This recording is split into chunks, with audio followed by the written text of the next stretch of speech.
obboleessi koo baay'ee dhukkubsatee yeroo dhukkubsate sanarratti waraananii turanii bakka shan waraanan. Namni bakka tokko waraanameetu kan du'u jira. Garuu gargaarsa Waaqayyootiin ooleera. Manni kee ganama kana siif haa oolu. Dhuguma roobni irratti akkas jedha. Egaa warri Yesuusitti amanan irra firdiin hin jiru jedha.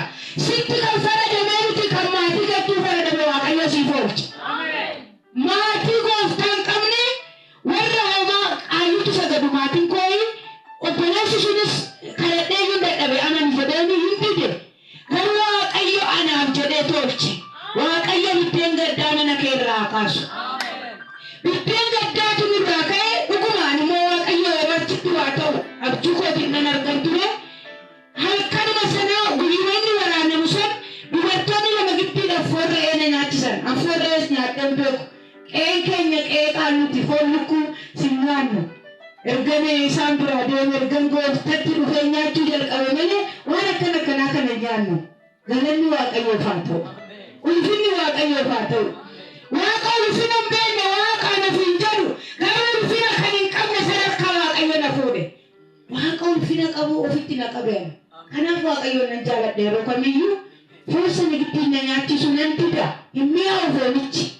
Garuu mucaasa yeroo sana waraanamee ciisee jira. Kana nyaadhee ka'ees kadhachuu hin dandeenyeetti dhiisee bakka waldaan deema walduma jiru jedhee gaafan ka'ummoo hafuurri Waaqayyoo lafa isaan jiratti nageessa ture. Mana isaanii dhaqan jedhee gaafa yaadu iddoo du'aa tokkotu jira. Edaasaan achi jiru. Nama Waaqayyo isa tokko wajjin achi jiru. Achi dhaqennaa shaarbii gurraacha uffadhee achi dhaqe. Garuu Waaqayyo achittis dhimma koo tuqeera. Ganama kana Waaqayyo dhimma keessiif haa tuqu. Dhuguma utuu namni dhugaa kana bahu Waaqayyo ganama kana dhimma keessiif haa tuqu. Achittis tuqeera Waaqayyo. Yeroo sanitti mucaan du'aaf jireenya gadduu jira. Waa'ee du'aatis kan lallabame mana du'aatitti waan du'aati isaa Waaqayyotti isaa waan jedhamudha malee du'aa waan jedhamu miti wangeelli kan lallabamu.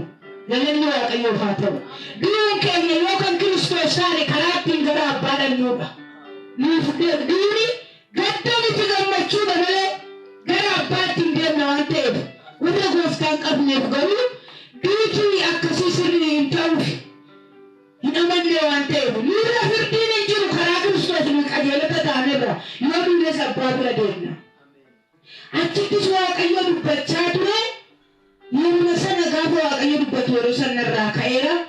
Mucaan yeroo sanitti hospitaala galeera. Galgala isaa bulanii sa'a 5 keessa naa dawwalani. Arrafeen jiraayyuu sa'aatii 5 keessa gaafa naa dawwalan tiriitaan laphee kiyyaa kun baay'ee na dhaata. Rafuus hin dandeenye ka'ee kana wangeela dubbifadhe. Wangeelichi akkas jedha Isaayyaas boqonnaa 42. Yaa Yaaqoob ani si fo'adhee yoo akkanatti illee dubbisuu baadhe nan dubbisaa iddoo sana. Wangeelli raajii jedhamu dubbii Waaqayyooti. Yeroo hundumaa dubbii Waaqayyoo kana keessa yeroo banattee dubbifattu boqonnaa sii kenna. Kophaa si kofalchiisuu danda'a. Garuu dhaloonni raajii baran yeroo kamiyyuu dubbii Waaqayyootti fayyadaman. Yoo wangeelatti fayyadamne garuu Waaqayyo hidhaa keenya hin hiika. Ganama kana dubbii Waaqayyoo hidhaa keessa naa hiiku. Akka san jedhutu naa dhufe. Waaqayyo kunoo itti fufee kunoo yaa garbicha koo inni nani ol qabu inni nani hoodhe inni ani jaaladhu isa kana ani hafuura koo isaaf kenneera inni firdii qajeelaa saba lafa irraatti ni baasa inni hin iyyu hin wacu sagaleen isaas karaa irratti akka dhaga'amu hin godhu